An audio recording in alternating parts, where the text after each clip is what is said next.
The biggest demonstrations in Romanian history. The estimated number is 100,000, but I saw more and more coming.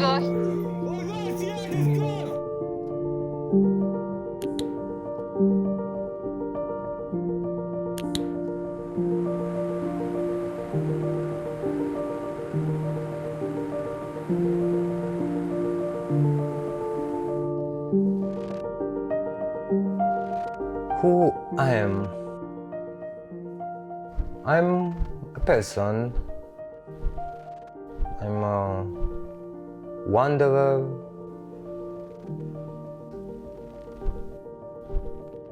I'm nobody, and I'm curious.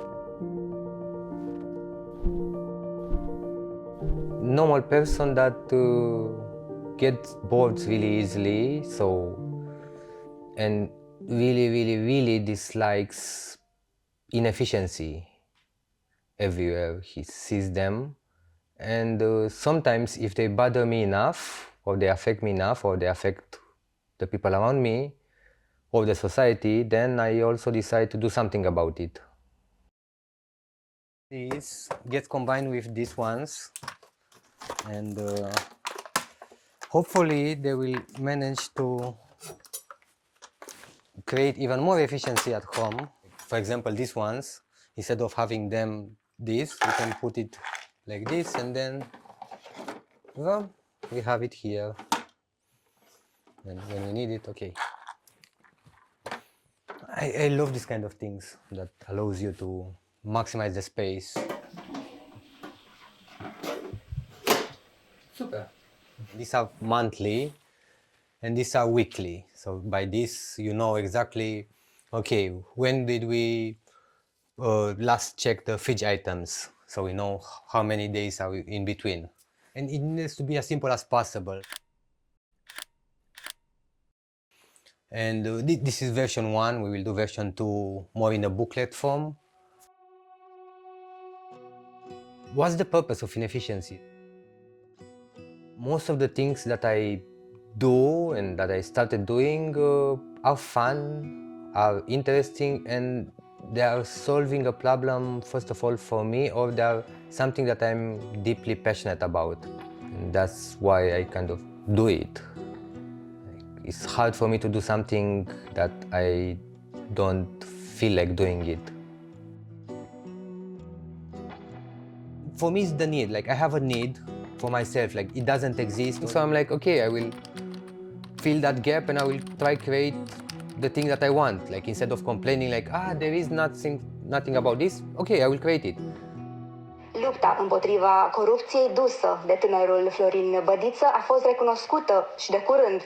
Tânărul a fost inclus în topul 30 de europeni sub 30 de ani, întocmit de revista americană Forbes.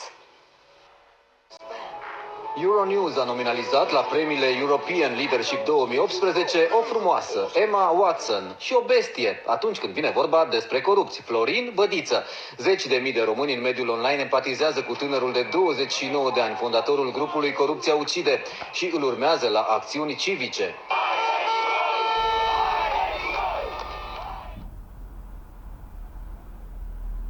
After Collective, where there was a fire that killed 65 people in the end, started this movement called Corruption Kills, with the aim of reducing and eliminating corruption. I developed a methodology called Act FOIA, where you ask the same thing to different local authorities and you get the value of how much does it cost in one part and another. And then if you ask like 100 of them, so don't ask only one or two, ask a lot of them, then you ask 100 and some of them will be really high, some of them will be really low. And in average, we can see like this is the medium price. And then we can identify the ones that are paying 10 times the medium price. And usually this is where corruption happens. I was doing these graphs and doing everything and like, yeah, okay, let's have this kind of things and test hypotheses and do beautiful graphs. Almost nobody cared about this. And then one day I took the cost of the stadium in Bucharest and the cost of the stadium in Cluj-Napoca, I made it in literally in paint. Like it wasn't even Photoshop. I made it in paint, added the cost for one, cost for another, and that got viral. That got viral, and that got us 4,000 more people liking our page.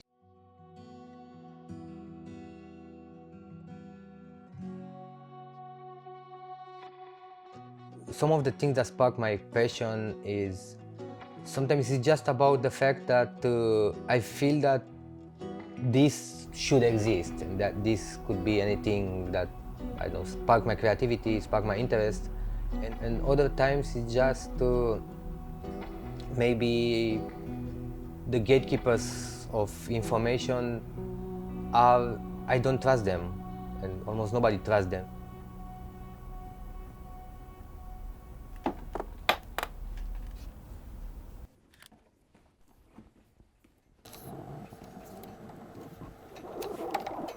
Most of the time we spend getting the data because they don't want to offer it by default.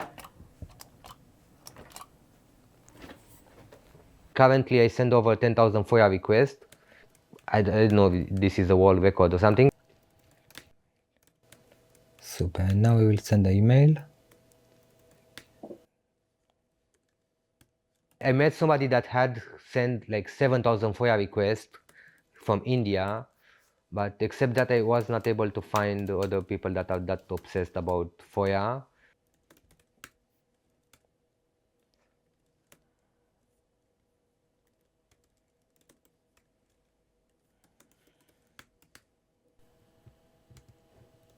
Pending.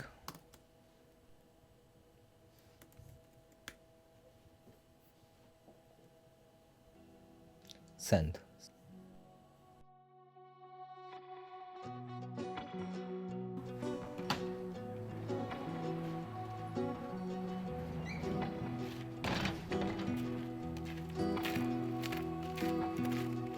Some of my best friends would describe me as curious person, really driven.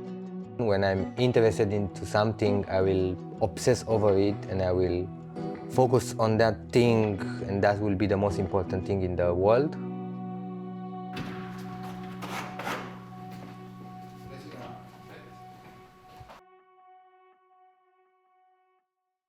Trying to sue 2,000 authorities in the same time, would there be a chance of them considering, like, I don't know, abuse of justice or something? No.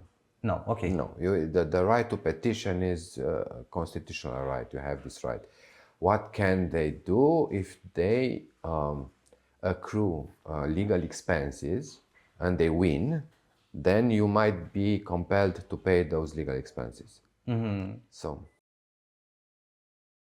To tell you my motivation, like my first request that I started sending was in 2016, and I sent to 3,200 cities and villages, everything.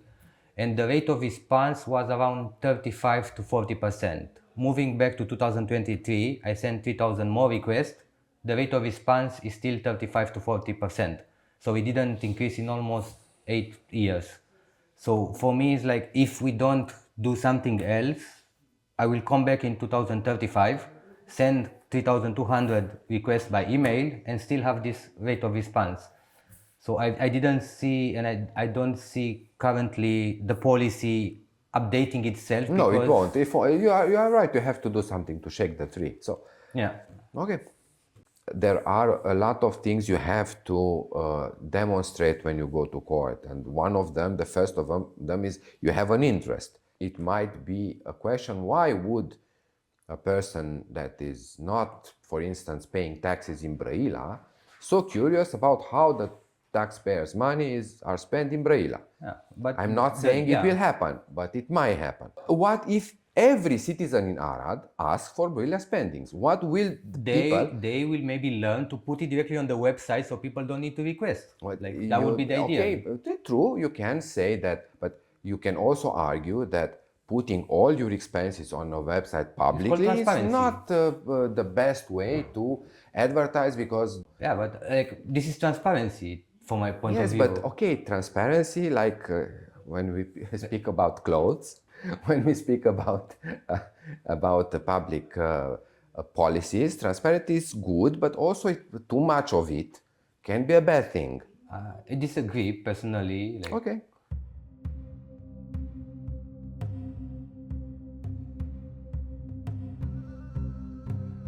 everything is personal, and my reason for doing something is different than your reason and than other people's reasons. I received multiple death threats. Like, at one time there was at a protest when somebody posted a photo of me made like 3 meters on the back of me, and they were saying that they will stab a knife to my heart. What worked for me to be perseverant was having an aim, having a goal in mind, like why I'm doing this. Like, can I wake up and I still have this why, I still have this drive? Is this issue still pressing and still relevant? Sometimes it's also the idea of doing this is better than doing nothing, and that's true for a lot of things. Like, it can be like, at least we tried, or it can be like, yeah, we actually achieved something, which is most of the time better than just we've been some passive bystanders not doing nothing.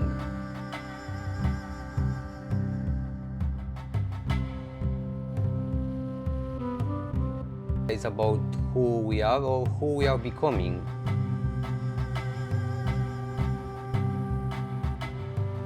Because in the beginning, each person never have been to a protest, and then eventually there will be a cause that will move them that much that they will take action, and eventually it's going to become a way of living. I really love being a learner and being a beginner again. What is freedom for me? Freedom for me is being authentic to yourself, being and doing what you feel. What keeps the fire burning? One thing that I think helps is to see the light at the end, and to have some sort of direction and purpose. Even if now is not that clear, at least we know that by doing it, we are getting closer to that thing, that end, that goal, that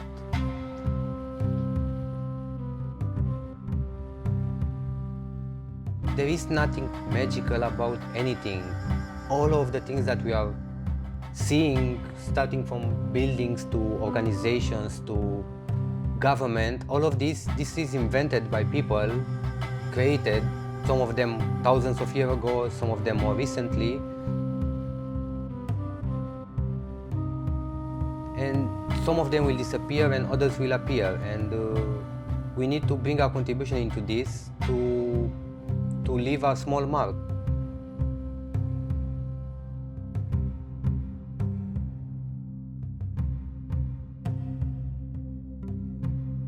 Because each of us, by contributing a little, we change the whole.